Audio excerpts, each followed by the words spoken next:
আসসালামু আলাইকুম। আমি সাহারা সাথী কুকিং ব্লগ থেকে সাথী বলছি। কাছেও দূরে, দেশেও দেশের বাইরে বসে যে যেখান থেকে আমার ভিডিওটি দেখছেন, সবাইকে আন্তরিক শুভেচ্ছা ও অভিনন্দন জানিয়ে শুরু করছি আজকের রান্না। আজকে আমি আপনাদের রান্না করে দেখাবো 5 কেজি গরুর মাংসের রেসিপি। এখানে 5 কেজি গরুর মাংস আছে। প্রথমে আমি কিছু ফোড়নের জন্য এলাচ, দারচিনি, তেজপাতা আর কিছু জিরে দিয়ে দিয়েছি। এখন কিছুটা শুকনো ঝাল দিচ্ছি। আপনারা আপনাদের পছন্দ মতো রান্না করবেন, এটাই স্বাভাবিক। তবুও আমি যে প্রসেসে রান্নাটি করি আপনাদের সাথে শেয়ার করছি। এখানে পেঁয়াজ দিয়ে দিচ্ছি 300 গ্রামের মতো, আর লবণ দিয়ে দিচ্ছি 2 চা চামচ পরিমাণ।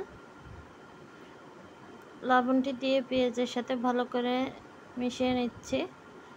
তারপরে অন্যান্য উপকরণ অ্যাড করে দিচ্ছি। এখানে আমি রসুন দিচ্ছি 2.5 টেবিল চামচ পরিমাণ। জিরে বাটাও দেবো 2.5 টেবিল চামচ পরিমাণ। আমি চা চামচের উঁচু দিচ্ছি, এই মাপটি টেবিল চামচে ঠিক হবে। আর আদা বাটাও আমি দেব 2.5 চামচ পরিমাণ। আমার সবগুলো উপকরণ দেওয়া হয়ে গেছে। এই পর্যায়ে আমি মশলাটি খুব সুন্দরভাবে মিশিয়ে দেব পেঁয়াজের সাথে। মশলার যতক্ষণ কাঁচা গন্ধটি না থাকবে ততক্ষণ নাড়তে থাকব। দেখতে দেখতে 30টি রমজান পার করলাম। আজকে পবিত্র ঈদুল ফিতরে সব ভিউয়ার্স আপু এবং ভাইয়াদেরকে অনেক অনেক শুভেচ্ছা অভিনন্দন জানাই। যদি কাছে থাকতাম সবাইকে ইনভাইট করতাম, যেহেতু সেটা সম্ভব না, ভিডিওর মাধ্যমে সবাইকে ওয়েলকাম করছি। সবাইকে জানাই অন্তরস্থল থেকে পবিত্র ঈদুল ফিতরের শুভেচ্ছা। সবার ঈদ খুব ভালোভাবে কাটুক, সবাই খুব সুন্দরভাবে গ্রামে যারা গেছে ভালোভাবে ফিরে আসুক, সেই শুভকামনা করছি। এই পর্যায়ে দিয়ে দিচ্ছি 2 চা চামচ হলুদের গুঁড়া, 3 চা চামচ পরিমাণ ঝালের গুঁড়া। ঝাল তো যে যেমন খাবেন তেমন দেবেন, আমি একটু ঝাল পছন্দ করি, স্বাভাবিকভাবে দিচ্ছি, খুব বেশি যে দিচ্ছি তা ঠিক না। এবার মশলাটি খুব সুন্দরভাবে কষিয়ে নেব। এই পর্যায়ে আমি টমেটো পিউরি দিচ্ছি, মানে আমি টমেটো ব্লিন্ড করে বক্সে করে ফ্রিজে রেখেছিলাম, ওখান থেকে 1 কাপ পরিমাণ রস দিয়ে দিচ্ছি আর কি। দিয়ে মশলাটি খুব সুন্দর করে কষিয়ে নেব।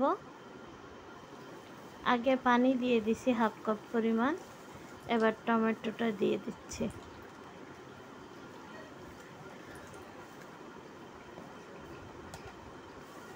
আপনারা তো অনেকভাবে ফ্রোজেন করেন, আমি এইভাবেও করি, আস্ত টমেটোও করি, আবার জাল দিয়েও রাখি। 3 ভাবে আমি ফ্রোজেন করি। এবার মাংসগুলো দিয়ে দিচ্ছি, খুব সুন্দরভাবে কষিয়ে নেব।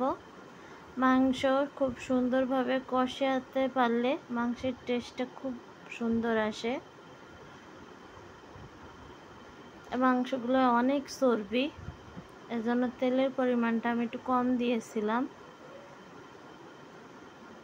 দেখতে থাকুন।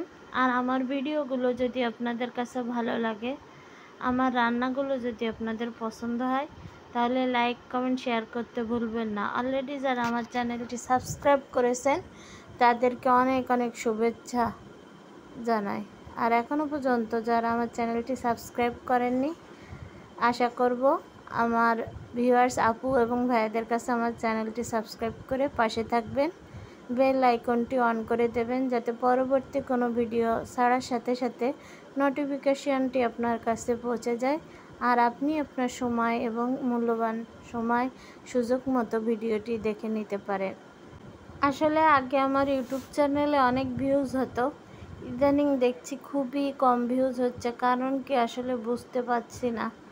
আমার রান্নাগুলো যদি আপনাদের পছন্দ না হয় তাহলে হয়তো বা ভিউজ আসবে না, এটাই স্বাভাবিক। কিন্তু হঠাৎ করে কমে যাওয়াতে আমার খারাপ লাগছে।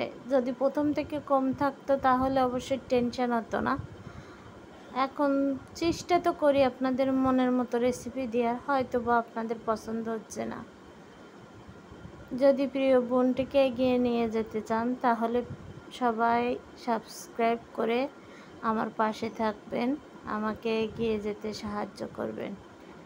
এই ভিডিওটি যারা ফেসবুক পেজ থেকে দেখবেন তারা আমার পেজটিকে ফলো দিবেন এবং শেয়ার করতে ভুলবেন না। একটি চ্যানেল এবং একটি পেজ এগিয়ে নিয়ে যাওয়ার জন্য শেয়ারের কোনো বিকল্প নেই। আপনি শেয়ার ছাড়া কখনো আগাতে পারবেন না, এটাই স্বাভাবিক। লাইক, কমেন্ট এবং শেয়ার যত হবে সেই পেজ তত দ্রুত ভাইরাল হবে, সেই চ্যানেল তত দ্রুত ভাইরাল হবে। কিন্তু আমরা তো কেউ কাউরে শেয়ার করি না, লাইকটাও ঠিক মতো দিই না। আরও তো রইল সাবস্ক্রাইব, সেটা তো পরে, ভিডিও দেখার দরকার দেখে চলে আসি। আসলে একজন ইউটিউবারই বলতে পারবে বা একজন কন্টেন্ট ক্রিয়েটরই বলতে পারবে তাই সে একটি ভিডিও বানাতে কতটা পরিশ্রম তার করতে হয়, কতটা রাত জাগতে হয় একটা সফলতা অর্জনের জন্য। যে যে প্ল্যাটফর্মে আছে আসলে সবাই কষ্ট করে, এটাই স্বাভাবিক। এখন ইউটিউবে অনেক প্রতিযোগিতা, কারণ অনেকে রান্না যতটুকু ভালো মন্দ কম বেশি যাই পারুক না কেন সবাই একটি চ্যানেল খুলে বসে আছে। কথা হচ্ছে কে কাকে সাবস্ক্রাইব করবে, তার ভিতরে যাদেরকে আপনাদের উপযুক্ত মনে হবে সেই চ্যানেলগুলো সাবস্ক্রাইব করে এগিয়ে নিয়ে যাবেন, এটাই স্বাভাবিক। আপনি দেখতে পাচ্ছেন আমি 3 চামচ পরিমাণ গরম মশলার গুঁড়ো অ্যাড করছি। এটা হচ্ছে আমার হোমমেড গরম মশলা। আমি সবসময় বাসায় সব ধরনের গরম মশলা গুঁড়ো করে রাখি। একদিন আপনাদের সাথে শেয়ার করব আমি কি কি অ্যাড করি আমার গরম মশলার রেসিপিতে। রান্নাটি প্রায় কষানো হয়ে এসেছে, মাংসটি দেখতে পাচ্ছেন। চেষ্টা করি সবসময় ভালো কিছু দেওয়ার। আসলে একজন মধ্যবিত্ত ঘরের মানুষ, হাইফাইভাবে আপনাদেরকে হয়তো দেখাতে পারি না, তবে যতটুকু আমার সম্ভব হয় আমি প্রেজেন্টেশনটা সেরকমভাবেই করি। আমার যা কিছু আছে সেটা দিয়ে আমি চালিয়ে দিই। হয়তো ভালো লাগা বিষয়টা একান্ত এক একজনের ব্যক্তিগত রুচি বা মত।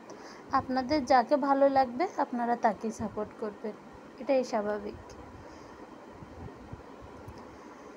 ভিডিওর এই পর্যন্ত যারা এখনও আমার সাথে আছেন তাদেরকে বলবো অনেক অনেক পবিত্র ঈদ উল ফিতরের শুভেচ্ছা। সবার জীবনে এই দিনটি সামনে বছর আসবে কিনা জানি না।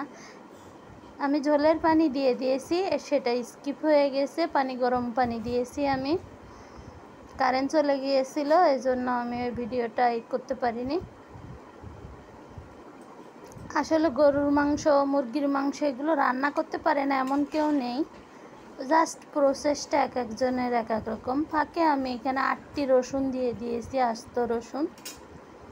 আমি সবসময় গরুর মাংসে রসুন, চুই ঝাল, আলু এগুলো দিই।